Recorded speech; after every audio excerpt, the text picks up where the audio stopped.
12 de juny, al costat de l'assentament il·legal de Gush Etzion, proper a la ciutat d'Hebron. Durant la cerca dels 3 desapareguts, Israel ha matat a 8 civils palestins, ha arrestat a més de 500 persones i ha assaltat més de 1.300 cases, universitats, institucions, mitjans de comunicació i organitzacions de la societat civil palestina. La brutalitat dels atacs i les xifres de morts i ferits han augmentat amb la trobada dels cossos sense vida dels 3 colons el 30 de juny. Les declaracions del primer ministre israelià Benjamin Netanyahu, afirmant que venjarien aquestes morts, han contribuït a l'escalada de violència. Els discursos racistes i els linxaments contra palestins i palestines, amb el beneplàcit de les institucions hebrees, s'han estès per tot Israel i han contribuït i permès atacs de colons contra població civil palestina. Els infants són un dels objectius d'aquests atacs racistes indiscriminats contra la població palestina. Israel no és un país normal. Fa 66 anys que ocupa militarment i imposa un règim d'apartheid sobre la població palestina, vulnerant els drets fonamentals de la població. Israel no és un país democràtic, discrimina les seves minories, viola la 4a Convenció de Ginebra i incompleix les resolucions de les Nacions Unides que exigeixen el retorn dels refugiats palestins, declaren il·legals els assentaments i l'ocupació, insten a la fi de les operacions militars i el respecte de la sobirania territorial de Palestina. El proper 9 de juliol, avui, farà 10 anys que el Tribunal Internacional de Justícia de la Haia va ordenar a Israel desmantellar el sistema d'apartheid i va exigir a la comunitat internacional que no reconegués ni brindés cap ajuda o assistència als assentaments il·legals.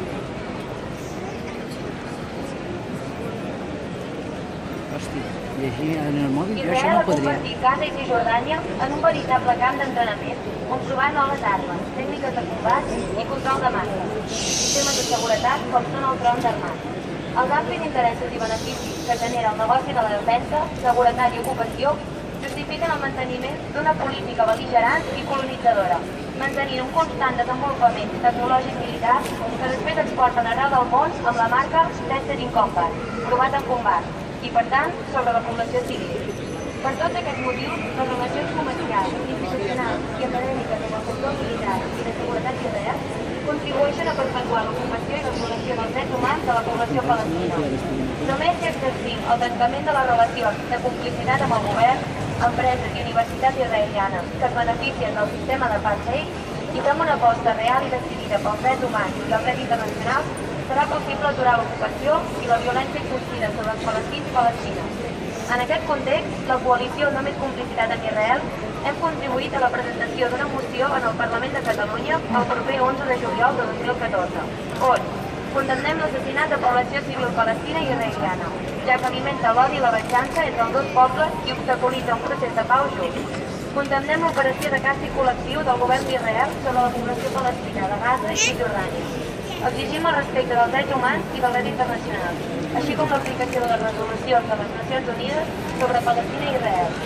Instem el govern de la Generalitat i les forces polítiques representants del Parlament de Catalunya a definir, expressar i comunicar formalment a Israel la seva repulsa per les seves polítiques bel·ligerants, la detenció administrativa i tortura de palestins i palestines i la violació flagrant del dret internacional.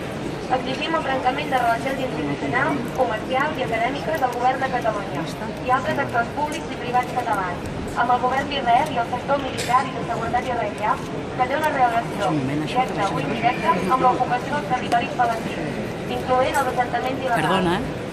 Exigim un debat públic i transparent, informant dels acords signats el passat mes de novembre de 2013 entre el govern, empreses i universitats catalanes amb Israel, sobre els riscos legals, jurídics i ètics que implica qualsevol tipus d'activitat econòmica amb els assentaments jueus i l'ocupació dels territoris palestins. Nosaltres, la coalició Només Complicitat amb Israel, rebutgem qualsevol assassinat i violació dels drets humans. Justament creiem que cada vida val el mateix i per això mateix ens oposem a la política israeliana i a certs mitjans de comunicació que transmeten la idea de que les vides israelianes valen més que les palestines i que ignoren de manera flagrant el degoteig quotidià d'assassinats de nens i adolescents, pescadors i pagesos, a Cisjordània i Gaza, així com totes les morts indirectes provocades per l'ocupació militar. Darrere de totes les morts hi ha una sola responsable, l'ocupació, I és aquesta la que s'ha d'aturar. Les situacions extremes porten a resultats extrems i per això demanem la fi d'aquesta sistemàtica vulneració dels drets humans. Hem de ser conscients de tot el que implica l'ocupació, tant a nivell quotidià com a privat. La ciutadania catalana no està disposada a ser còmplice de l'ocupació i violació sistemàtica dels drets humans del poble palestí, en àrees d'interessos econòmiques i polítiques colonitzadores. Per aquesta raó, adoptem l'estratègia internacional no violenta de boicot, desinversions i sancions a Israel que va demanar el poble palestí l'any 2005 i integrem i donem suport als sectors jueus crítics amb el govern sionista d'Israel i apostem per estratègies per tal d'assolir una pau justa, dura i digna. Prou complicitat amb l'apartheid israelià! Prou complicitat amb l'apartheid israelià! Prou complicitat amb l'apartheid israelià!